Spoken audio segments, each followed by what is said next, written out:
Corona virus तेजी से फैल रहा है और हमसे जुड़े कई लोग मर रहे हैं। अस्पतालों में तनाव है, इसे समझदारी से कैसे संभाला जाए?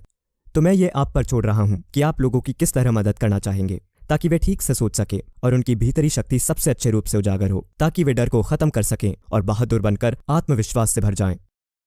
मैं वर्तमान समस्या को छोटा बताने की कोशिश नहीं कर रहा। हाँ, ये एक बड़ी समस्या है। भारत में स्थिति वाकई भयंकर है। अब हमें इन दोनों चीजों में से एक चुनना है। जब बाहरी परिस्थितियां हमारे खिलाफ हो जाती हैं तो हम भी खुद के खिलाफ हो जाएंगे, या जब बाहरी स्थितियां हमारे खिलाफ होंगी तो हम 100% अपना साथ देंगे।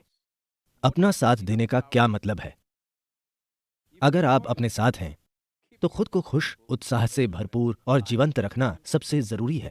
और बहुत सी मेडिकल रिसर्च से पता चलता है कि जब आप खुश होते हैं, जब आप जीवन में पूरी भागीदारी लेते हैं, तब आपकी रोग से लड़ने की ताकत, आपका पूरा शरीर, आपके शरीर की हर चीज सामान्य तरीके से बेहतर हो जाती हैं। इस पर शोध हुआ है और पर्याप्त जानकारी मौजूद है। आज इस बारे में कोई दो राय नहीं है, इस बारे में कोई संदेह नहीं है, ये अच्छे से स्थापित है।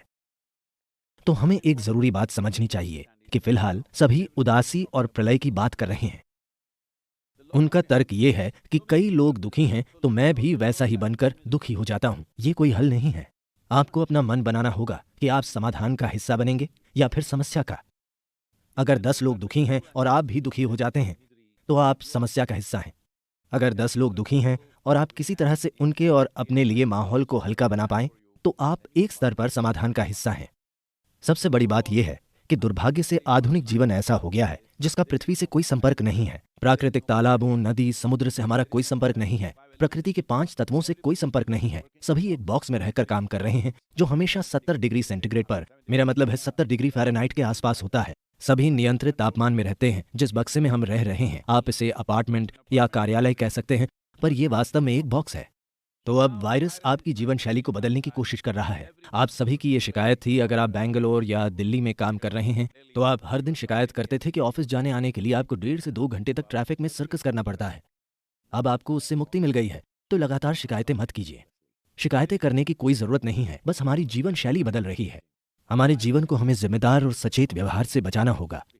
हमारा जीवन बिल्कुल नहीं बदला है, बस हमारी जीवन शैली बदल रही है। पर अगर आप जीवन शैली को ही जीवन मानते रहे हैं तो आप जरूर दुखी होंगे।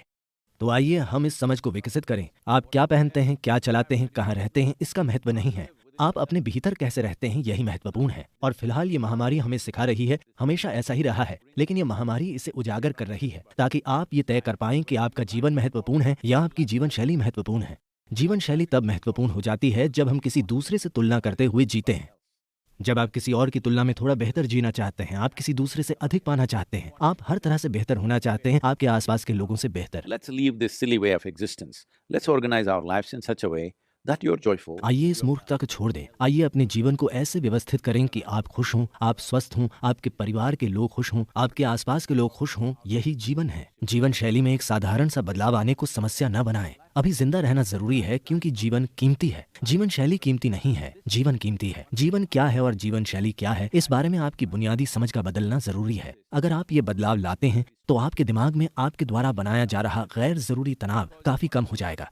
क्योंकि आप रेस्टोरेंट नहीं जा सकते, वो बंद है। आप यात्रा नहीं कर सकते, वो भी बंद है। आपके खर्चे कम हो गए हैं। अगर आप कम कमाएं तो भी ये वाकई कोई समस्या नहीं है। आपकी एकमात्र समस्या यही है कि कोई दूसरा आपसे बेहतर जीवन जी रहा होगा, जो आपके लिए कोई मुद्दा नहीं होना चाहिए। जीवन उस मेकअप या उन कपड़ों से नहीं बनता जो आप पहनते हैं।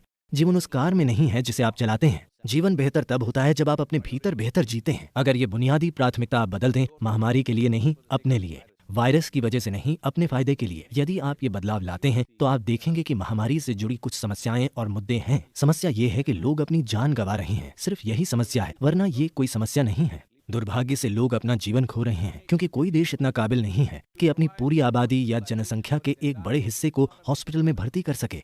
तो महत्वपूर्ण बात यह है कि किसी भी तरीके से हमें संक्रमण हो सकता है। जरूरी ये है कि जितना हो सके उसे खुद से दूर रखना। इसीलिए टीकाकरण अभियान बहुत महत्वपूर्ण है।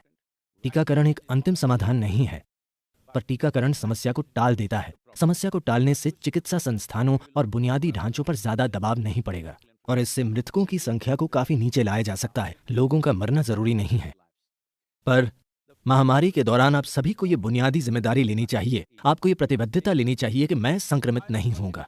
इसके लिए मुझे जो कुछ भी करना पड़े मैं करूंगा।